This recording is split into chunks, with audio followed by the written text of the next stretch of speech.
प्रिय भैया बहनों, मैं रमेश यादव कक्षा 10 फिजिक्स में पिछले वीडियो में पहले पार्ट की चर्चा किए थे लाइट में प्रकाश का परावर्तन। अब हम दूसरे पार्ट में चैप्टर 2 में पहुंचे हैं, प्रकाश का अपवर्तन। यहाँ से आपको पढ़ाएंगे, बहुत ही अच्छा टॉपिक है, मुझे आशा है कि आपको समझ में आएगा। तो हम इसके शुरुआत करते हैं प्रकाश का अपवर्तन से। हेडिंग आपका होगा प्रकाश का अपवर्तन। तो हेडिंग पहला लिखेंगे आप लोग, प्रकाश का अपवर्तन। प्रकाश का अपवर्तन, अपवर्तन माने होता है लौट जाना। सही, देखिए प्रकाश का अपवर्तन क्या होता है कि पहले हम आपको समझाते हैं एक माध्यम लेकर के। परावर्तन में तो पालीदार माध्यम था, लेकिन एक माध्यम हम यहाँ पे देते हैं इस तरीके से, जो ये बाउंड्री है, परिसीमा है, इसके इधर दूसरा माध्यम है, इसके बैक में दूसरा माध्यम है। हम डाट डाट काल्पनिक आपको दिखा रहे हैं। मान के चलिए इधर पूरा कांच है, ये कांच का है पदार्थ है, और इधर हवा है, एयर है।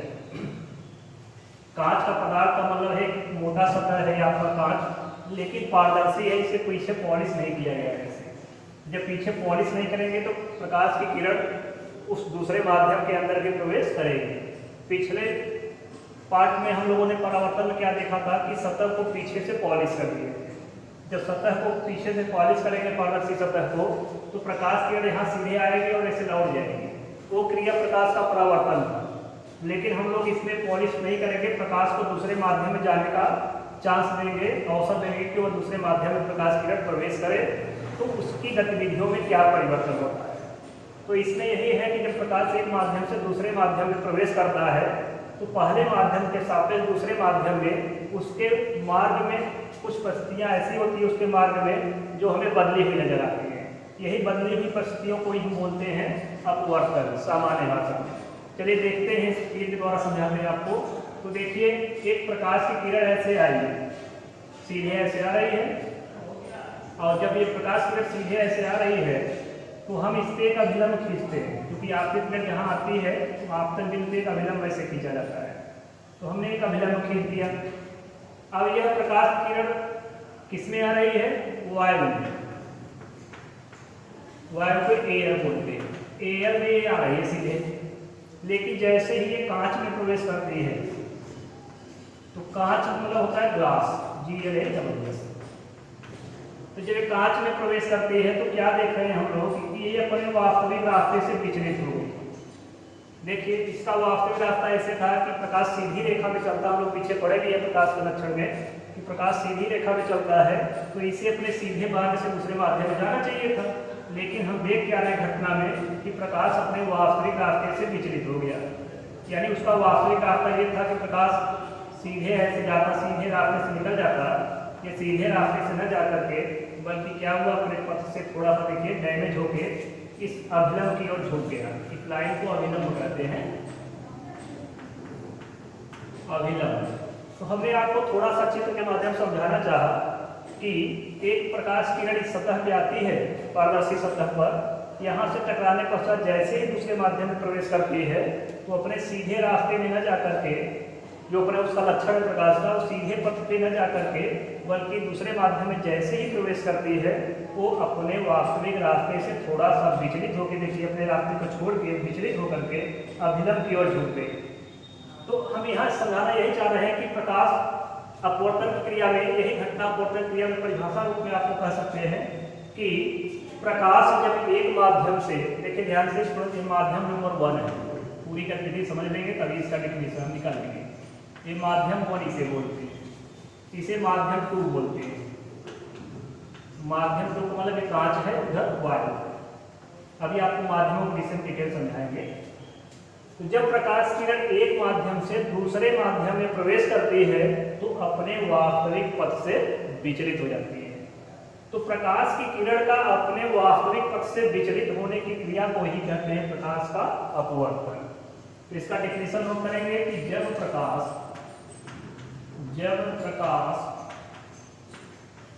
एक माध्यम से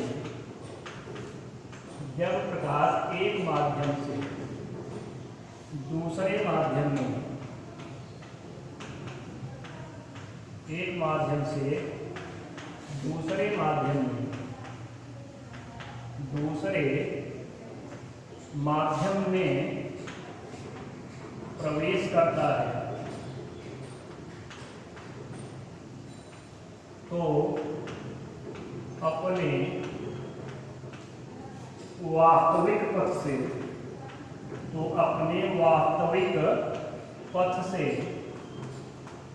विचलित हो जाता है,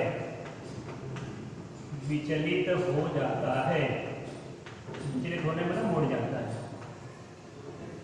जिसे प्रकाश का अपवर्तन कहते हैं। अपवर्तन माने अपने वास्तविक पथ से हट जाना, जिसे प्रकाश का अपवर्तन कहते हैं। परिभाषा आप धीरे से नोट करते रहिए कि जब प्रकाश एक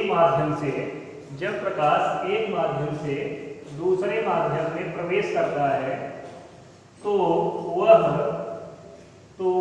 अपने वास्तविक पथ से विचलित हो जाता है, जिसे प्रकाश का अपवर्तन कहते हैं।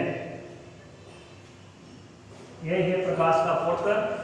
अब यहाँ पे देखते हैं कि माध्यम 1 और माध्यम 2 आने का मतलब है कि माध्यम 1 और इसे माध्यम 2 हमने क्यों लिखा। तो माध्यम 1 जो है ये विरल माध्यम कहलाता है, माध्यम जो है वो सघन माध्यम कहलाता है।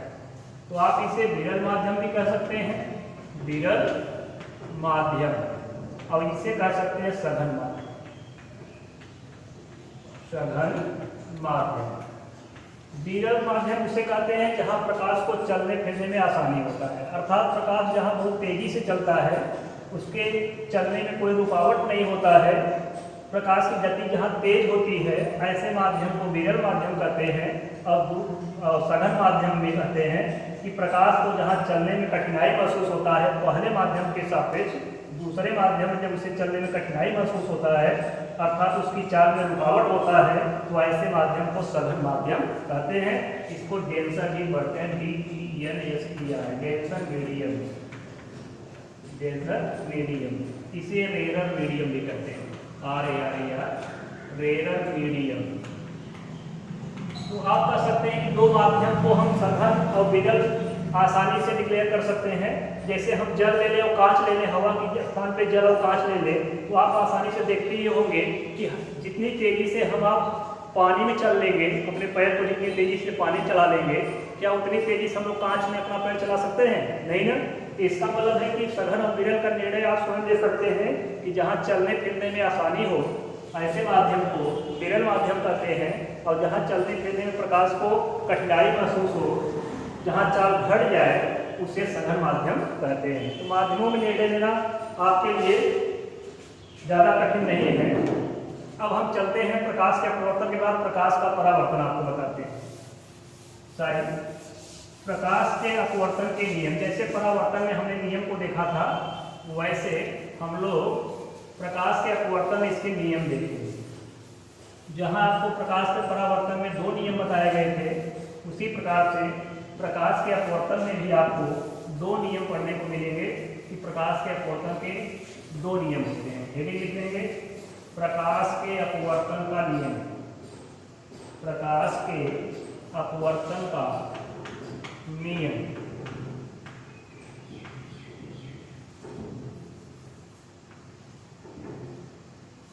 प्रकाश के अपवर्तन का नियम हेडिंग है।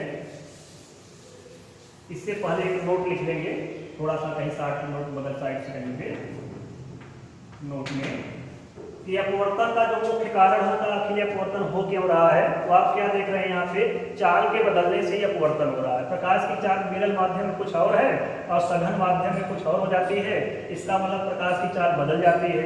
तो प्रकाश की चाल का एक माध्यम से दूसरे माध्यम में बदल जाना ही प्रकाश का अपवर्तन का मुख्य कारण होता है। यानी कभी एक नंबर पूछ सकता है कि अपवर्तन का मुख्य कारण क्या है, तो आप कह सकते हैं कि प्रकाश की चाल का भिन्न भिन्न माध्यमों में भिन्न भिन्न होना ही प्रकाश के अपवर्तन का मुख्य कारण होता है। हवा में प्रकाश की चाल ज़्यादा होती है, जल में उससे कम होती है और कांच में सबसे कम होती है। तो इस प्रकार से भिन्न भिन्न माध्यमों में चाल का बदलना ही प्रकाश का अपवर्तन है। आते हैं प्रकाश के अपवर्तन के नियम पर। तो प्रकाश के अपवर्तन के निम्नलिखित दो नियम होते हैं। पहला नियम है कि आपतित किरण जैसा कि चित्र में है, आने वाली किरण का नाम क्या है? आपतित किरण। और यहाँ से जो अपने रास्ते से विचलित हो गई है किरण, इसका क्या नाम है? अपवर्तित किरण। परावर्तन होता तो परावर्तित बोलते, अपवर्तन यहाँ हो रहा है इसलिए अपवर्तित किरण नाम बोलेंगे। इसका तो जना विलक्षण नाम नहीं है। तो आपतित किरण तथा अपवर्तित किरण, आपतित किरण तथा अपवर्तित किरण और आपतन बिंदु पर खींचा गया विलंब। आपतन बिंदु ये देखिए वो है, आपतन बिंदु पर देखो एक विलंब ऐसे खींचा गया है। आपतन बिंदु पर खींचा गया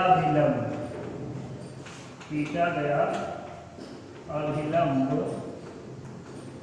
तीनों एक ही तल में स्थित होते हैं। एक ही तल में स्थित होते हैं। यानी जैसे परावर्तन का नियम है पहला नियम, वैसे सेम अपवर्तन का पहला नियम है। दूसरे नियम में चेंजिंग है। तो फिर से देख लीजिए, आप नोट कर लीजिए परिभाषा देख रहे, आपतित किरण तथा अपवर्तित किरण और आपतन बिंदु पर, आपतन बिंदु वो है, आपतन बिंदु पर खींचा गया अभिलंब तीनों एक ही तल में स्थित होते हैं। ये तो हो गया अपवर्तन का प्रथम नियम। अब दूसरे नियम से इसकी महत्वपूर्ण स्टार्टिंग होता है। दूसरे नियम से सूत्र आपको मिलना चालू हो जाएगा। इसका दूसरा नियम महत्वपूर्ण है। पहला नियम को आपको सरल भी लग रहा होगा, आसानी से याद भी कर सकते हैं, बहुत कठिन नहीं है। देखिए दूसरा नियम में ध्यान देंगे, ध्यानपूर्वक समझेंगे इसे। जो अपवर्तन का दूसरा नियम है, इसमें किसी एक रंग की किरण के लिए निकाला गया नियम है। अर्थात जो प्रकाश की किरण आ रही है वो किसी एक रंग की किरण है। क्योंकि प्रकाश में 7 रंग होते हैं तो 7 के लिए सत्य नहीं बताया गया है अपवर्तन का दूसरा नियम, बल्कि एक वर्णी बोल सकते हैं। एक वर्णी में होता है एक रंग का प्रकाश। एक वर्णीय, वर्ण माने होता रंग, तो एक वर्णी प्रकाश के रंग के लिए शुरू में ही बोलते समय लिखेंगे, डिफिनेशन गलत हो जाता है एग्जामों में, तो लिखेंगे एक वर्णी प्रकाश की किरण के लिए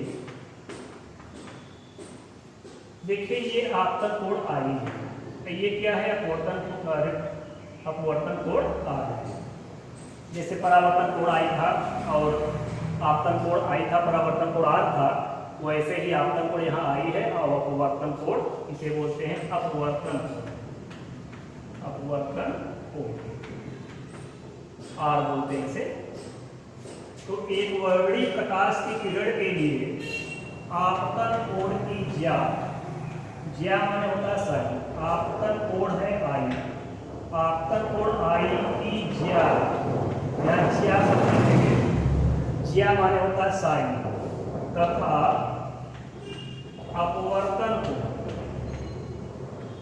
अपवर्तन कोण आर, जैसा कि यहाँ दिखाई दे रहा है अपवर्तन कोण आर की ज्या मीन्स होता है साइन। त्रिकोणमिति में आपको मैथ मिलेगा, साइन आप देखे होंगे, cot theta, tan theta, cot theta, उसी में से साइन है आपका, जिसे ज्या बोलते हैं हिंदी में, ज्या। तो अपवर्तन कोण की ज्या का अनुपात, यानी दोनों का भाग दे देंगे, का अनुपात एक नियतांक होता है। अनुपात एक नियतांक होता है, जिसे स्नेल ने ही खोजा था इस नियम को, तो आप इसे कह सकते हैं जिसे स्नेल वैज्ञानिक थे, जिसे स्नेल का नियम भी कहते हैं। देख लीजिए परिभाषा, आप लिखते रहिए आराम से।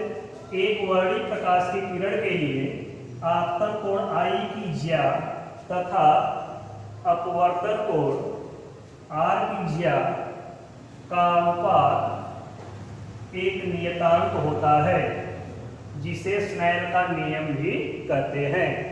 अर्थात इसे सूत्रवत अगर हम लिखना चाहें इस नियम को, तो अर्थात कह सकते हैं कि साइन माने ज्या था, हमने यहाँ परिभाषा बोला है, sine I divided by sine R equal to नियतांक।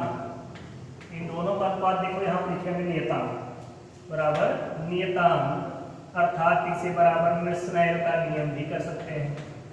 स्नेल का नियम, क्योंकि स्नेल ने इसे खोजा। अब देखिए इस अपवर्तनांक, इस नियतांक को हम लोग अपवर्तनांक कहते हैं, क्योंकि ये अपवर्तन पाठ ही हम लोग पढ़ रहे हैं। तो इस नियतांक का नाम रखा जाता है अपवर्तनांक। तो इसे हम लिख सकते हैं नीचे या ऊपर हम क्या लेते हैं, यहाँ से लिखना शुरू करते हैं। नियम तो आप लिख चुके होंगे।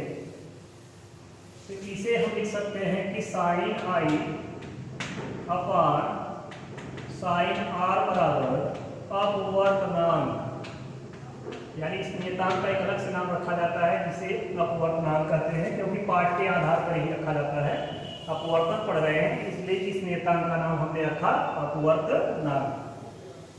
इसे संकेत में अंग्रेजी के अक्षर में अगर प्रदर्शित करें हम लोग अपवर्तनांक को, जिसे कह सकते हैं कि साइन I बटे साइन R बराबर EN, एक EN अच्छा से इसे प्रदर्शित करते हैं स्मॉल n से। तो ये यही हो गया अपवर्तन का दूसरा नियम यहाँ तक। अब इसे अगर हम माध्यम के अनुसार समझाना चाहें, क्योंकि एक माध्यम से प्रकाश किरण दूसरे माध्यम में जाती है तो अपने पथ से विचलित हो जाता है, इसी घटना को प्रकाश का अपवर्तन कहते हैं। अगर हम पहले माध्यम को 1 से संकेत करें और दूसरे माध्यम को 2 से संकेत करें, तो इसको हम n को प्रदर्शित कर सकते हैं कि साइन I बटे साइन R बराबर 1n2। इसका मतलब है 1 का मतलब है कि एक माध्यम से, 2 का मतलब है दूसरे माध्यम में जाने पर, यह का मतलब है कि प्रकाश का अपवर्तन की क्रिया होती है। तो इसे 1n2 का जो अर्थ है, हम यहाँ कैसे पढ़ेंगे इसको देखिएगा ध्यान से। 1n2 का लिखेंगे अर्थ, 1n2 का अर्थ देखिए अलग से समझा रहे हैं।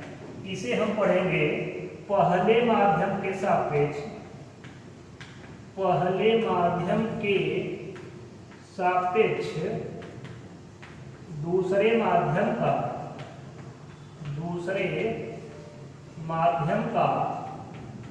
अपवर्तनांक। क्यों हमने दूसरे माध्यम का अपवर्तनांक बोला? क्योंकि दूसरे माध्यम में ही अपवर्तन हो रहा है। पहले माध्यम में तो किरण सीधे आ रही थी, दूसरे माध्यम में ही विचलित हुई है। इसलिए किसके सापेक्ष विचलित हुई है? पहले माध्यम के सापेक्ष। इसलिए इसे पढ़ते हैं पहले माध्यम के सापेक्ष दूसरे माध्यम का अपवर्तनांक। इसी प्रकार से अगर दो तीन माध्यम हो, अगर 2n3 लिखा हो, तो आप कह सकते हैं कि प्रकाश की किरण दूसरे के सापेक्ष तीसरे में अपवर्तित हो रही है। तो इसे हम पढ़ेंगे दूसरे माध्यम के सापेक्ष तीसरे माध्यम का अपवर्तनांक। अगर इसी तरीके से लिखा हो 3n1, तो हम कह सकते हैं कि प्रकाश की किरण तीसरे माध्यम से पहले माध्यम में अपवर्तित हो रही है।